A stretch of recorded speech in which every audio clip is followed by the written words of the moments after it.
Hello दोस्तों, आज की कहानी का नाम है अनमोल उपहार। द्वारिका जाने को तैयार सुदामा ने चावल की पोटली बांधती पत्नी से कहा, 3 मुट्ठी तंदुल, ये भला कैसे उपहार हुआ?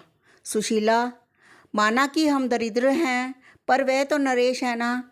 नरेश के लिए भला तंदुल कौन ले जाता है?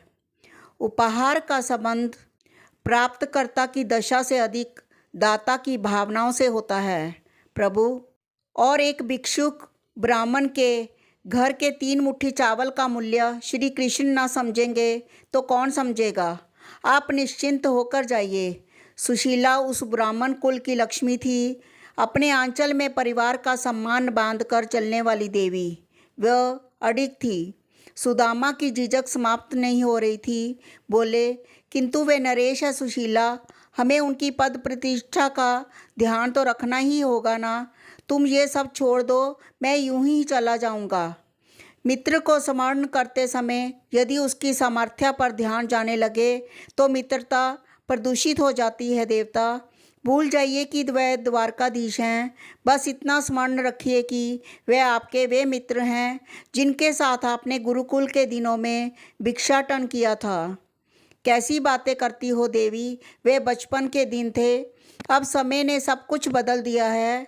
तब का माखन चोर अब विश्व का सर्वश्रेष्ठ योद्धा है।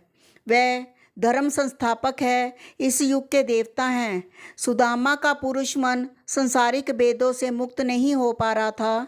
समय सामान्य मनुष्यों को बदलता है, कृष्ण जैसे महानायकों को नहीं। वे एक शरीर के अंदर अनेक रूपों में विद्यमान हैं। वे जिससे जिस रूप में मिले उसके लिए सदैव उसी रूप में रह गए। क्या राधिका मानेगी कि उनका मुरली मनोहर अब प्रेमी नहीं योद्धा हो गया है? क्या नंद बाबा मानेंगे कि उनका नटखट कन्हैया आज समस्त संसार का पिता हो गया है? नहीं, वे ब्रिज की गोपियों के लिए अब भी माखन चोर है, नंद यशोदा के लिए अब भी नटखट बालक है, राधिका के लिए अब भी प्रिय सखा हैं। वे अर्जुन के लिए जो हैं, द्रौपदी के लिए नहीं हैं। वे गोकुल के लिए दूसरे कृष्ण हैं, द्वारका के लिए दूसरे। हस्तिनापुर के लिए उनका रूप कुछ और है और मगध के लिए कुछ और। आप जाकर देखिए तो वे आपको अब भी गुरुकुल वाले कन्हैया ही दिखेंगे। यही उनकी विराटता है, यही उनका सौंदर्य।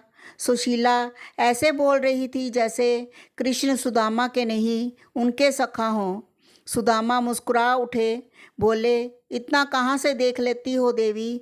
सुशीला ने हंसकर उत्तर दिया, पुरुष अक्सर अपनी आंखों से संसार को देखता है और स्त्री मन से। धोखा तो दोनों ही खाते हैं पर कभी बदलते नहीं। सुदामा ने पोटली उठाई, ईश्वर को प्रणाम किया और निकल पड़े। वह भी नहीं जानते थे कि द्वारिका में बैठे कन्हैया आंखों में अश्रु लिए कब से उनकी ही बाट जो रहे थे। राधे राधे।